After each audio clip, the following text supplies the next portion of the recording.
I think we're going to start. Respect those who are on time, and then it's being videoed, so people that show up late can catch up on what they missed. If you're online, I put up a lovely message. Check your mic to make sure it's off. Otherwise, we get to hear you eating your lunch or having conversations with other friends, and sometimes even children or dogs. So if you can turn those off, that would be great.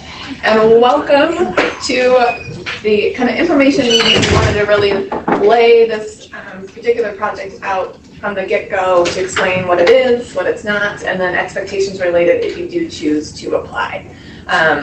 So it's around the concept of assessment-capable learners. It's a professional learning opportunity that's an intensive, ongoing for several months, about 18 months of kind of engagement around it, 18 months to 2 years, really wanting to see this at high levels of implementation and building. So instead of bringing a presenter in and leaving you to your own goodwill to take that knowledge and build your capacity at your local LEAs, really taking the opportunity to build content along with implementation practice. So there'll be times during the professional learning you'll get content knowledge, but then you'll also go through some activities and strategies around how to implement this back in your LEA with the schools that you choose to participate in the project.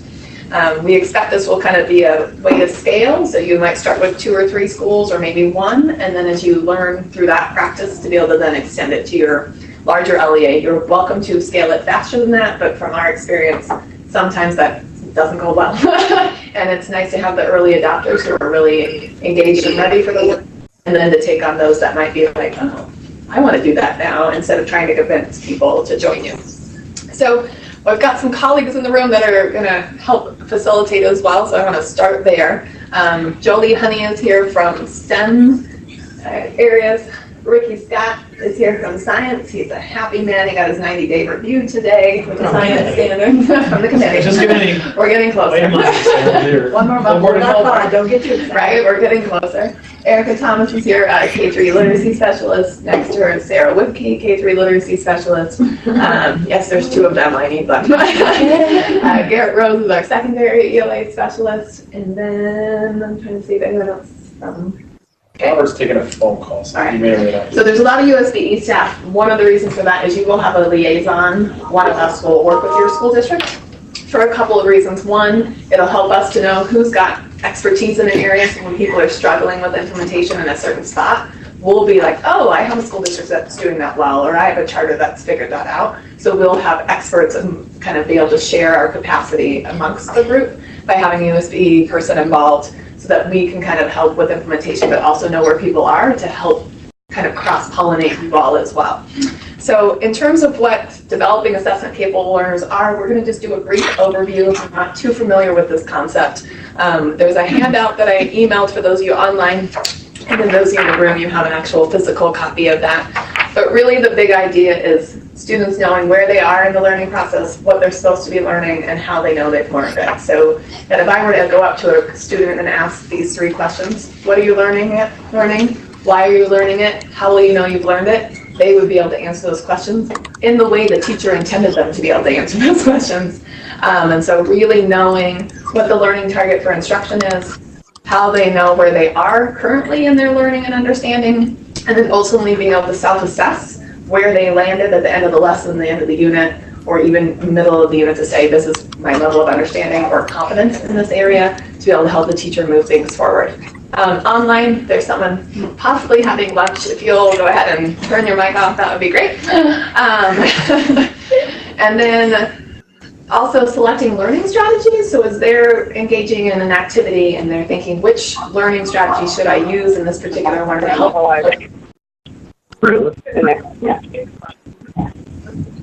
love mics. We hear you.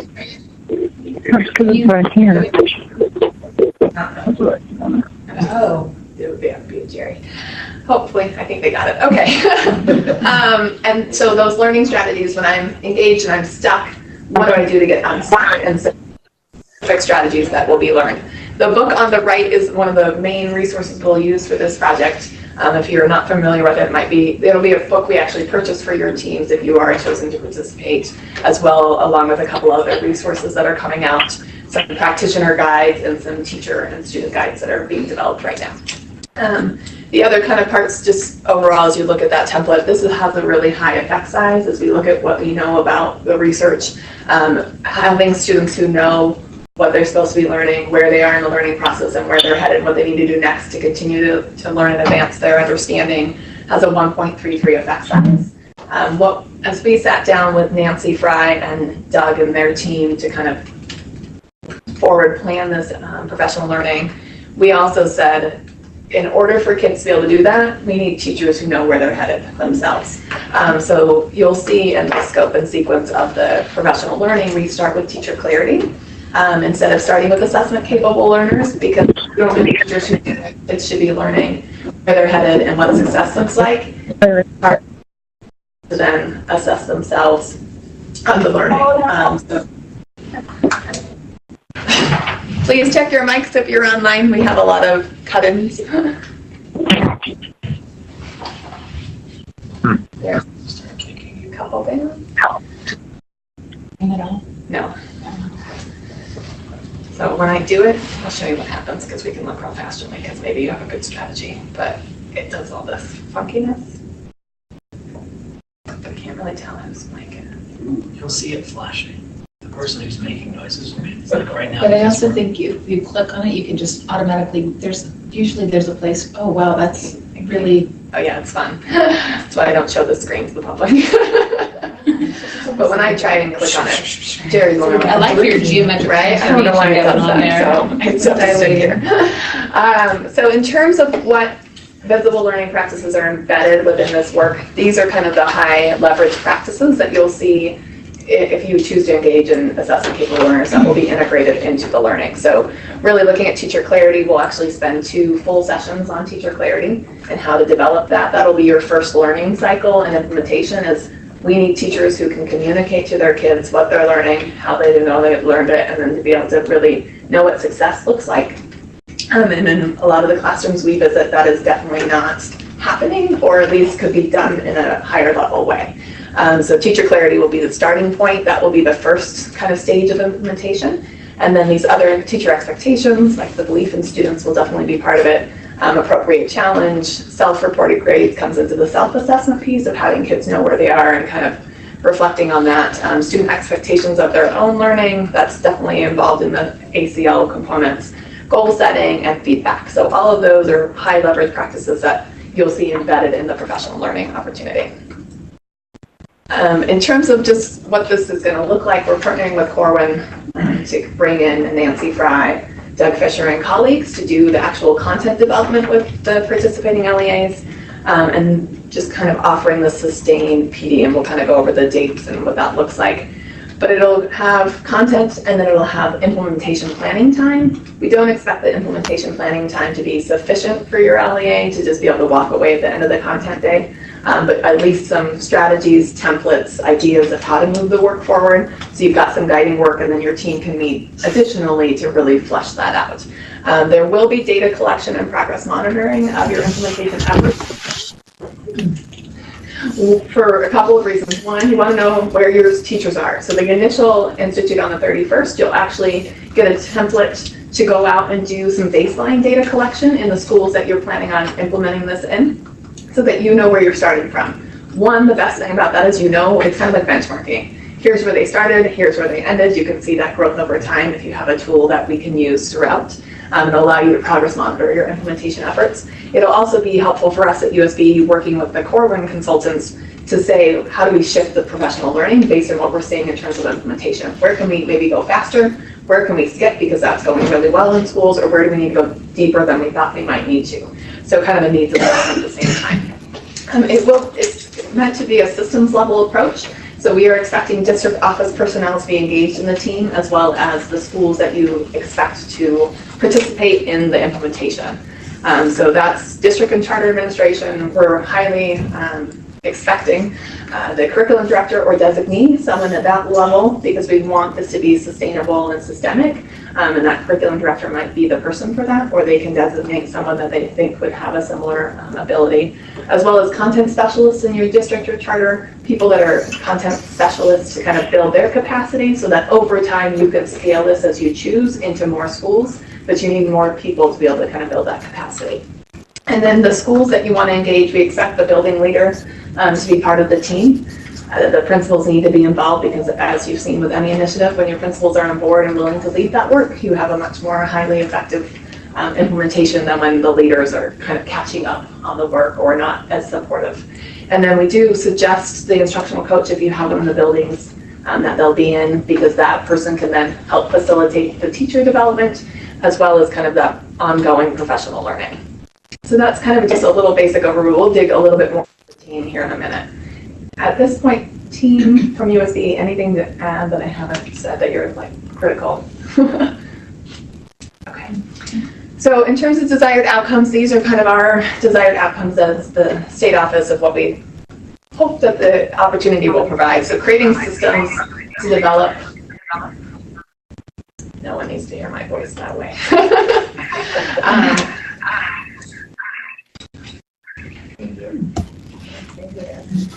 Let's see who it is. Oh, it stopped. Great. All right. Somebody's got feedback. Check your mic.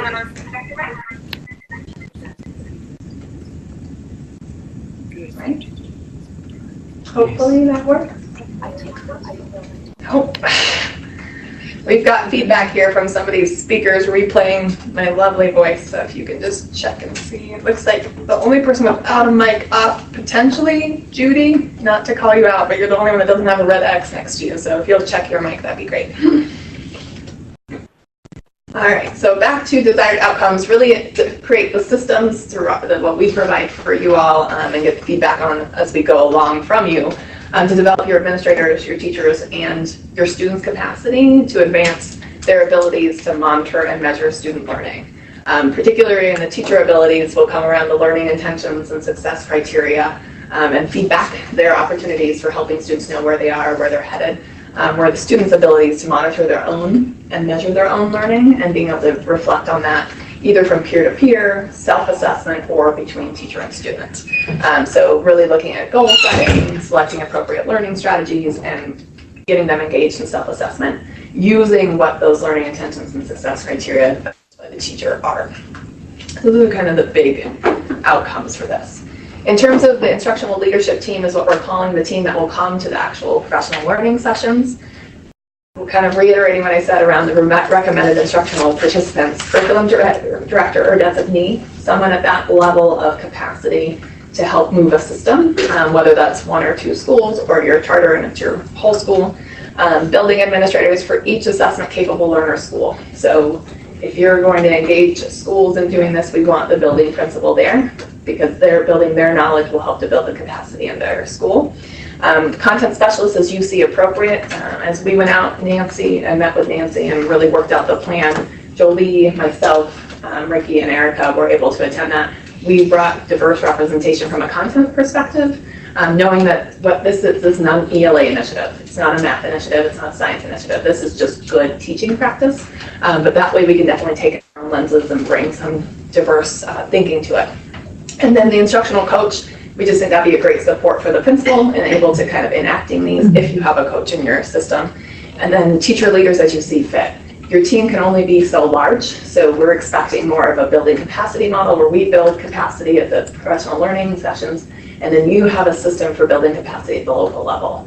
We can't be responsible for training all of the teachers to get to this level. That's going to have to be more on your leadership skills.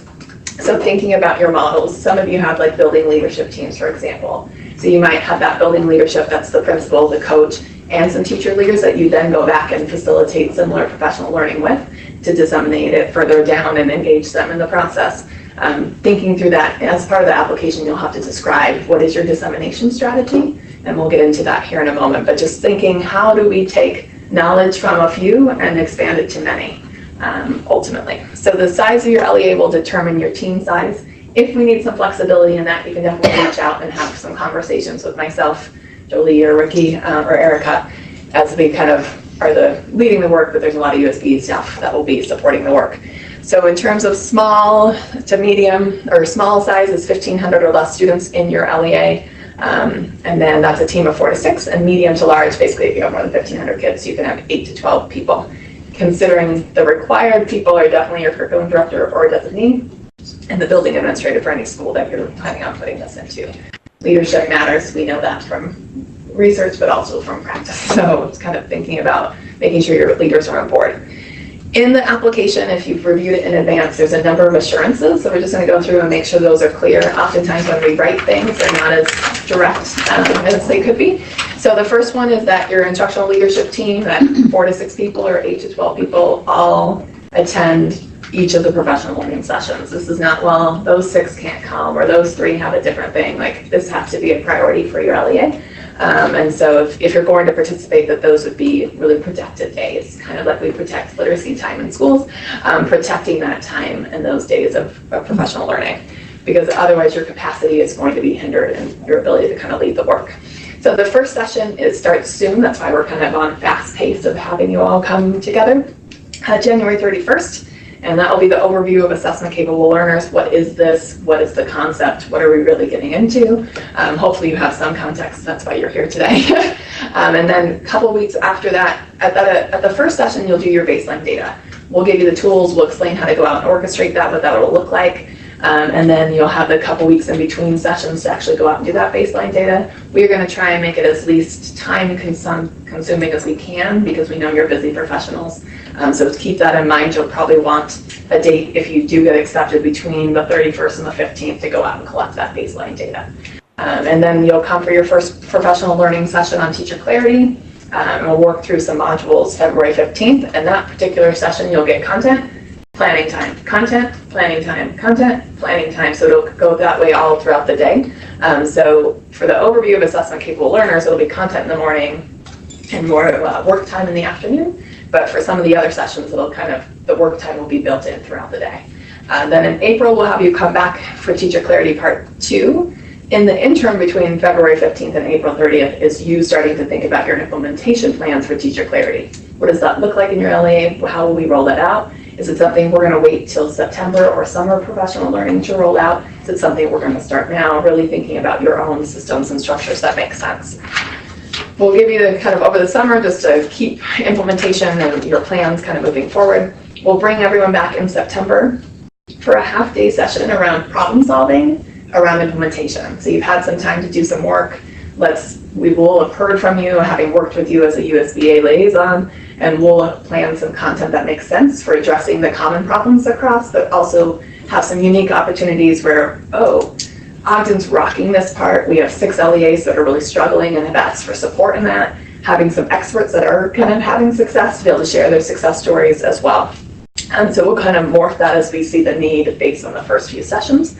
And then in November through March of 2020, this seems like forever. Like we all said, will we still be here in 2020? You all might think the same thing. But in terms of, we've got to get teacher clarity built before we go into assessment. Oh, that's a loud one. Check your mic, please. And so there'll be 3 parts to get through the full content of assessment capable learners. You'll see that'll take you through March of 2020, but we expect that you'll probably continue in some of the work through early of 2020, 2021 school year, because to really truly implement this is going to take 2 to 3 years to really get the full spread out. So this is a long-term commitment. In my mind, 2 to 3 years seems long-term in anything in education. So we really want to set expectations that if you have a lot of other initiatives that you're going to be coming to in the next few years, this may not be the opportunity for you unless you see it complementing the things you're doing, or it makes sense and you're like, oh, we should do this instead of something else. Think about everything else you have planned. This is new and something that we, are driving. This may not have been on your initial roadmap of your next, 3 to 5 years in your system. So we really want people to think intentionally about, does this fit? How does it fit? And how well will it work for us? So the next kind of bullets for assurances in the application, we really, if your building leaders are coming to the PL, we want them to stay in the same building that they're having impact in to whatever level possible. We know things happen and you have to make changes, but our hope is that you're intentional about this building leader is going to be in that building for at least 2 to 3 years. That we don't have intentions of moving them next year, planned intentions. We know life happens. But if we really want to have systems change, you can't keep moving the principal during this time. So trying to, as much as feasible, keeping the building leaders that in the schools you're going to work on this with in those schools. The next bullet point, those leadership teams in between the professional learning sessions at the state level, that you'll have opportunities to work together as a team that you plan out. Like if we have PD January 31st, maybe February 7th, we're going to meet as a team to really dive deeper into what we learned so we don't lose any ground in between. So you'll have kind of this planning time to continue your work as a team, because the PL session won't be sufficient for everything you will have to do for implementation. The next one, have an implementation strategy for how you're going to bring this to the classroom level. Our intention is not necessarily to work with classroom teachers. Our intention is to work with leaders who can then build capacity of classroom teachers. And so you thinking through what does that look like in your system? It can be very different. At one time, the team was like, well, let's have them do it this way. And then we wanted to give the flexibility to you to think about what works best in your system of how to disseminate and really get implementation at high levels at the classroom level.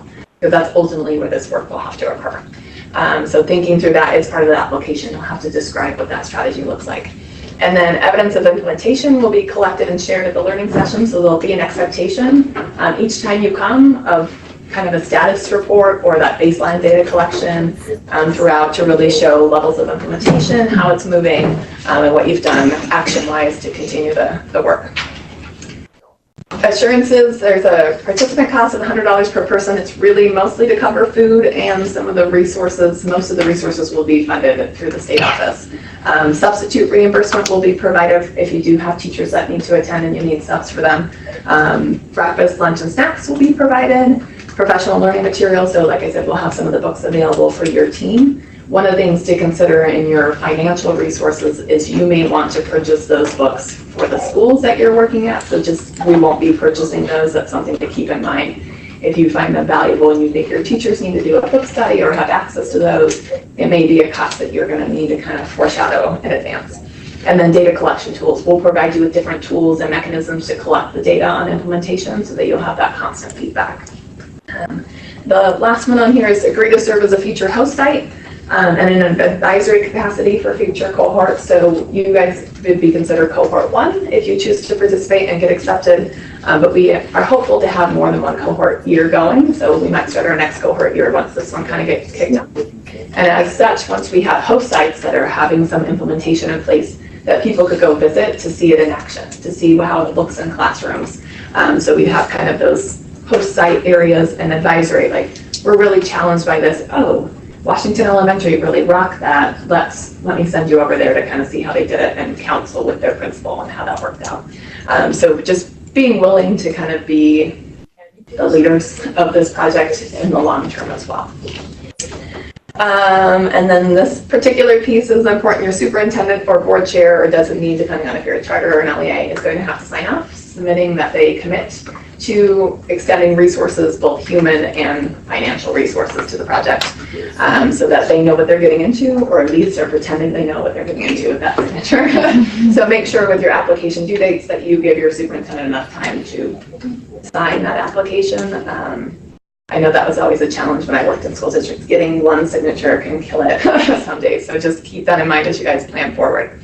The application questions that you've seen, a couple things about the application. The size of the box is the size of the box.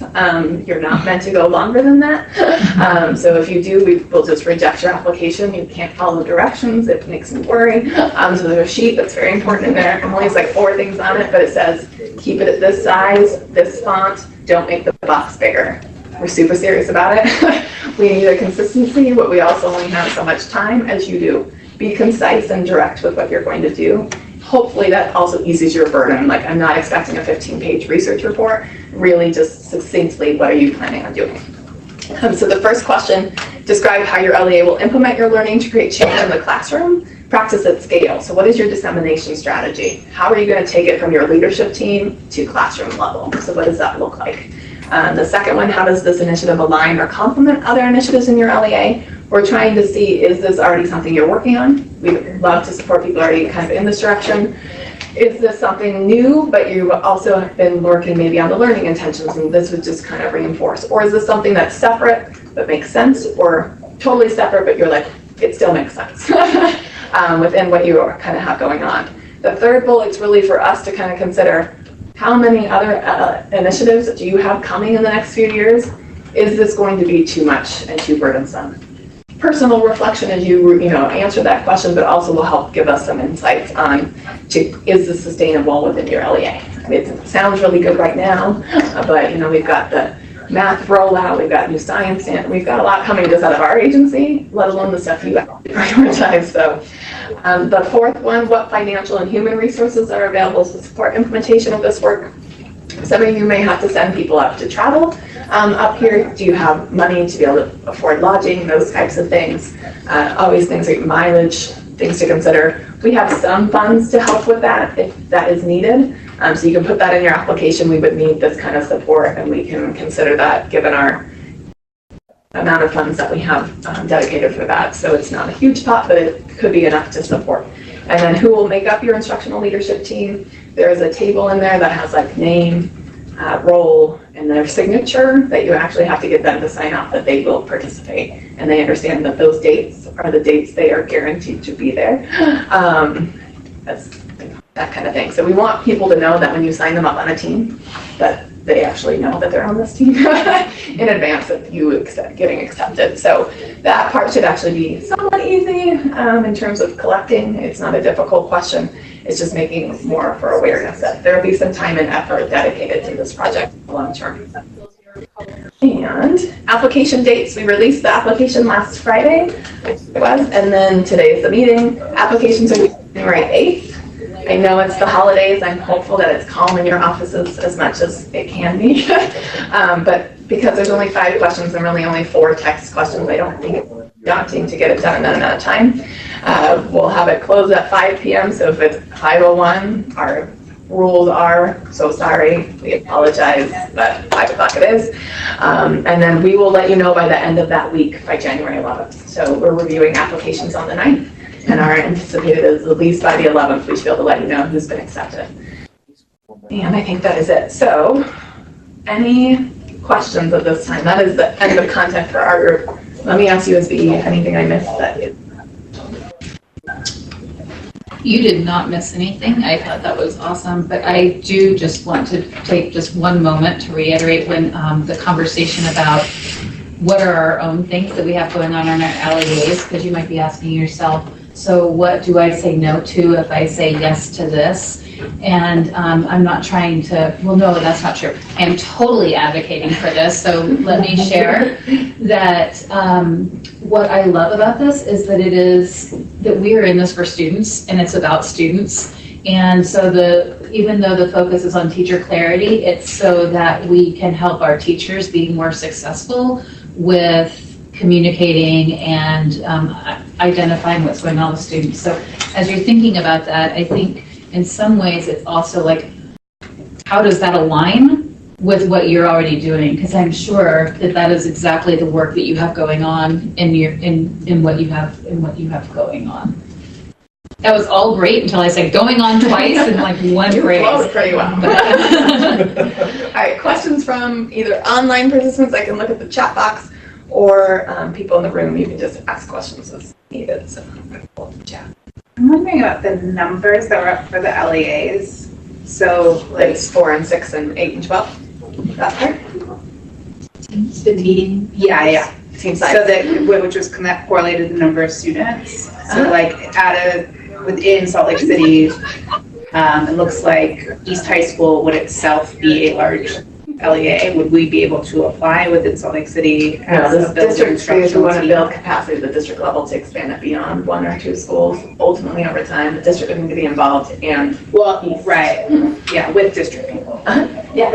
But we only are allowed 1 team. Applications, Well, even though depends on how you can have more than 1 school, just with But that size. within 12. Yeah. We don't get any more than So you 12 maybe have people. 2 or 3 people from Yeah. each school participating and a few Yeah. district folks participating to get a team size of 12. Right.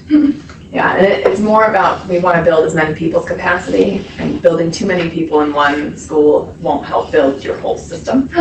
So trying to balance that. Happy to have more conversation around that, but as the team we discussed, it made more sense if we're going to build capacity. Ultimately, our goal is to scale this, right? That every school in your district would ultimately go this way. That's a fun one. I felt like I should swear right there. Let it It's one of those, like, Here it is. It'll be a fire alarm. There you go. That's definitely a speaker problem. So as you're kind of thinking about that, who are the critical people to have on board in the building? Because your district's office folks can also help with the professional learning, help to operate, help to support it, help to develop people. But to have 8 people from a school is not going to develop the capacity of a larger. And at the agency, our work is to develop larger capacity. And doing that through a few to then build lots is kind of the way that we're trying to approach this from. But happy to have discussions. Other questions? Thinking K-12, that's an interesting thought too. Yes. You know, how do you think about this initial PD and how that informs your rollout as a district and who's involved? And we've heard some people think about like the cone, like looking at your feeder system, picking an elementary, a middle, and a high school to kind of look and see how that works in a K-12 system. So that might be one approach to consider, because then you're building this group of capable learners and seeing that group of cohort kids go through, you know, the 12, 13 years of the system. Does that have some kind of significant impact? But also helps you to learn what happens at the elementary level that we need to approach differently at the middle and high school level as you take on different levels of the system. So something to consider. There's a lot of things to consider, but we've kind of talked through some of those. Absolutely, and we talked about lots of different options, but left that open so that each LEA can choose, because you may also say, we really want these 3 elementary schools who are connected, or how. Check your mic, please.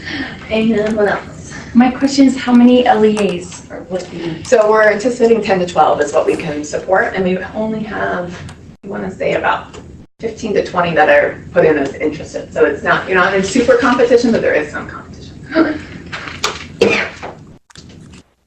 I mean, we tried to make this somewhat scary, but it's we want you to be real about the expectations from the get-go, that you're not surprised that you need time in between, that you're not surprised that there's going to be some kind of data collection, that you're not surprised that the implementation is expected.